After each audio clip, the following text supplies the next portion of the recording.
Hello everyone, I hope you understood matrix transformation. You know that here I am not getting any response, I am speaking to a camera. So if you have any doubt, please watch the video again and again, okay. Now we will see the problem. Find P inverse similar to the last problem.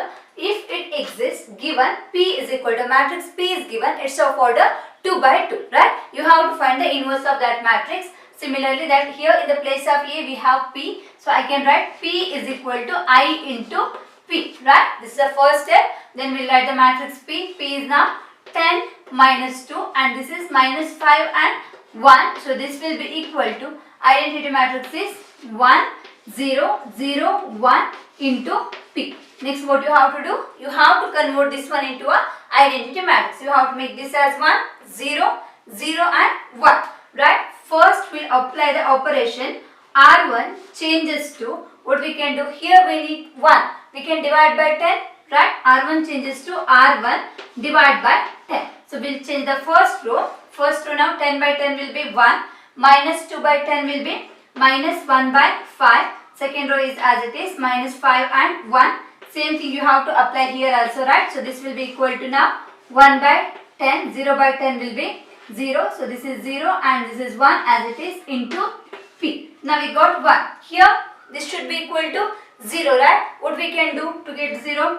R2 changes to, right, R2, here minus 5 is there, I will multiply 5 here and add them, so it will be 0. So R2 plus 5R1, is it clear? R2 plus 5R1, so now R2 changes, so R1 as it is 1 minus 1 by 5, R2 plus 5R1, so minus 5 plus 5, it will be equal to 0, this will be 1 minus 5 into 1 by 5, right. So 5 and 5 will get cancelled, 1 minus 1 will be equal to 0. So this is equal to, now this is, first is as it is 1 by 10 and 0. So 0 plus 5 into R1, so that will be 1 by 2, right.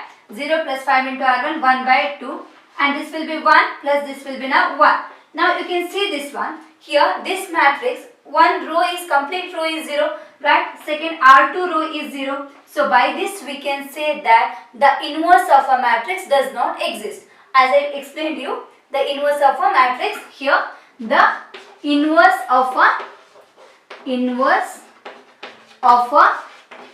matrix does not exist. This is the answer. Is it clear?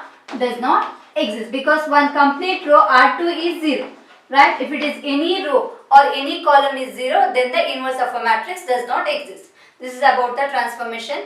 Now we will see one 3 by 3 matrix. As I told you, that is not important. You concentrate only on 2 by 2 because that 3 by 3 will be very lengthy and it takes lot of time. So you can leave that problems. Okay, so far that type of question is not asked any of the examination. You can leave that. If it comes also, please don't solve that. Anyway, choice is there. You can go with the other problems. But let me explain one problem. As I told you, 3 by 3 matrix is very lengthy, so that's why I written the solution. Just we'll see this one.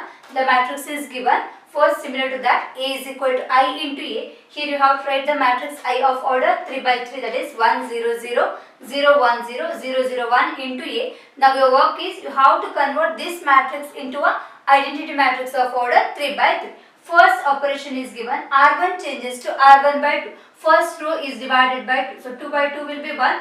0 by 2 0 minus 1 by 2 1 by 2 0 and 0. This is the first operation. Second operation is given. R2 changes to R2 minus 5 R1. So 5 minus 5 into 5, that will be equal to 0. So only the second row is changed here. After that, next operation is given.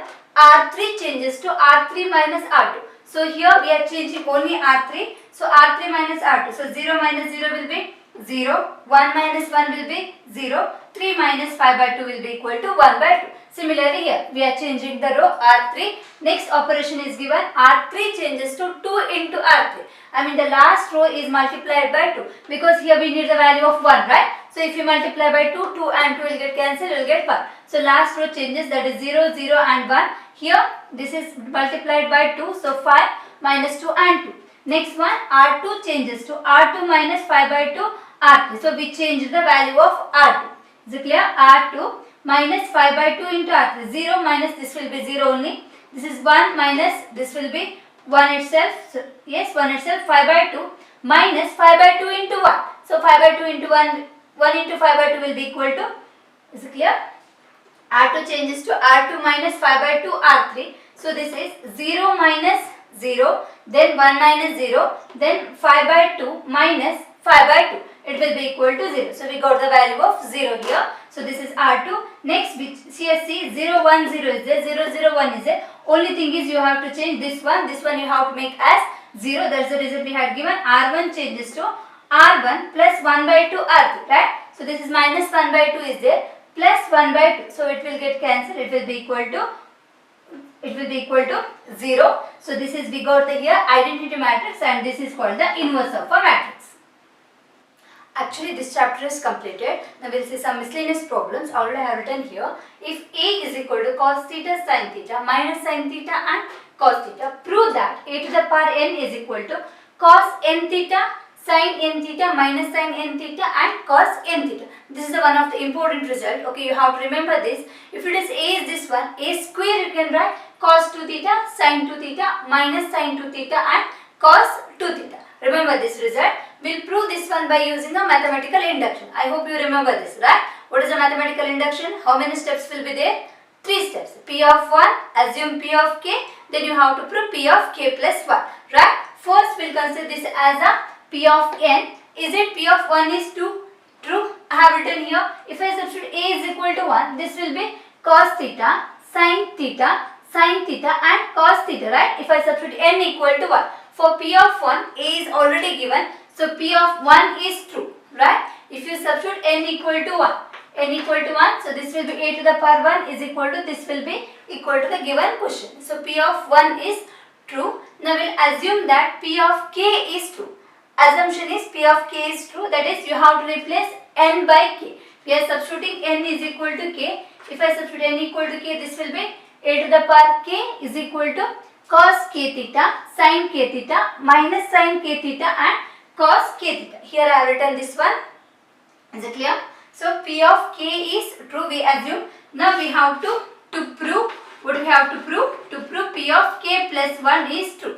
That is, we have to consider n. Now n is equal to k plus 1, right? You studied this one, mathematical induction, n equal to k plus 1. So if it is k plus 1, what I have to prove now? This is equal to cos of k plus 1 theta, sin of k plus 1 theta, minus sin of k plus 1 theta and cos of k plus 1 theta. That you have to prove. Now we have considered a to the power k plus 1, right? N is substituted as k plus 1. So this is now a to the power k plus 1. A to the power k plus 1 can be written as a into a to the power k, right? You can split this one as a into a to the power k. We have the value of a. It is given cos theta, sin theta, minus sin theta and cos theta. A to the power k, you have assumed this one. We'll substitute a to the power k, that is cos k theta, sin k theta, minus sin k theta and cos k theta. Now here matrix multiplication is there, right? You have to multiply the matrix. How to? This is a row to the column. First cos theta, cos k theta plus sin theta minus of sin k theta. Next element will be cos theta, sin k theta plus sin theta into cos k theta. That is the first one. Here I have written. Next element will be minus sin theta into cos k theta plus cos theta into minus of sin theta, right? Next will be here minus sin theta into sin k theta plus cos theta into cos k theta. Here I have written the steps. Okay, here the row to the column. You know this one, matrix multiplication. Now this is of the form, see here, cos theta cos k theta minus sin theta sin k theta. This is of the form cos of a plus b, right? The value of a is equal to theta and b is equal to k theta. So cos of theta plus k theta. Similarly, this is of the form sin of a plus b. A value is theta, b is k theta. Next one will be minus of sin a plus b. A is theta. Here you can see this cos theta plus sin k theta. This is minus sin theta and cos k theta. You can take negative common, so that will get sin of theta plus k theta. What is sin of theta plus k theta? You know this, sin theta cos k theta plus cos theta sin k theta. So it will be same, right? If you multiply by negative sign.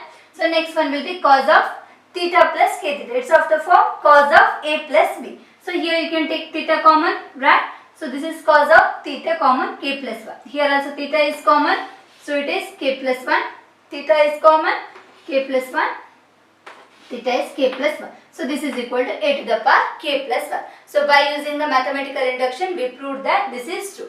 Is it clear? First you have to prove n equal to 1 is true. Then you have to assume that n equal to k is true. Then you have to find n equal to k plus 1. For that you can substitute a to the power k plus 1 as a to the power k into a. Anyway, a into a to the power k or a to the power k into a. Then you have to multiply these two and you have to prove. I hope you understood this one. This completes the chapter. Okay, this is the last theorem in this chapter. We'll see that it is given if A and B are symmetric matrices. Symmetric means A is equal to A transpose and B is also equal to B transpose of same order. Those are of same order. Then show that you have to prove that AB is symmetric. I mean AB is equal to AB transpose if and only if A and B is commute. That is AB is equal to B. Actually AB is not equal to B, right? But in this case, if it is A and B are AB is symmetric, then AB will be equal to B. You have to prove this one. Simple proof. Okay, we'll see this. First I'll write if, okay, what is meant by if and only if before that? If it is this is true, then this is true. This one we can write the statement as P if implies Q, right? If it is, if I assume P is true, then you have to prove that Q is true, right? Then if I assume Q is true, I have to prove that P is true. This is about the if and only if statement. You have studied this one in which chapter? Mathematical reasoning, right? So this is proof. I'll consider A and B is symmetric. A and B are, this is the miscellaneous problem, okay? A and B are symmetric. Since this is symmetric, I can write A is equal to A dash, right? And B is equal to B dash. Now we'll see the direct part. Assume that, first I'll assume, what I'll assume? P is true, that is AB is symmetric. I'll take AB is symmetric. Since AB is symmetric, now what I have to do?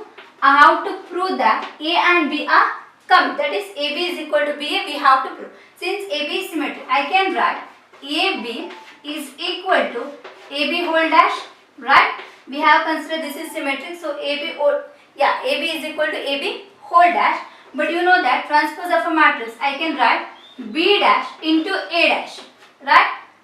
AB whole dash is equal to B dash into A dash. I know that B dash is equal to B, so I can substitute B dash as B and A dash as A. By this we have proved that AB is equal to BA. Is it clear? This is the direct part. Simple one. And we'll see the converse part. That is also simple. Converse part. What we have to assume? Now we have to assume that A and B are commute. That is AB is equal to B, right? Assume AB is equal to B. What we have to prove? AB is symmetric, we have to prove. To prove AB is symmetric, we have to prove that AB is equal to AB whole dash, right? So I'll consider AB whole dash. Is it clear? AB whole dash can be written as B dash into A dash, right? So AB whole dash is equal to B dash into A dash. So this can be written as B dash, similar to that. B dash is equal to B and A dash is equal to A. So I can write B into A, right? So here we have AB is equal to B. We assume that AB is equal to B. So BA I can write as AB, right? So by this we got AB whole dash is equal to A into B. So the matrix AB is symmetric. This is about the proof of this one. I hope you understood this, all the concept of matrices.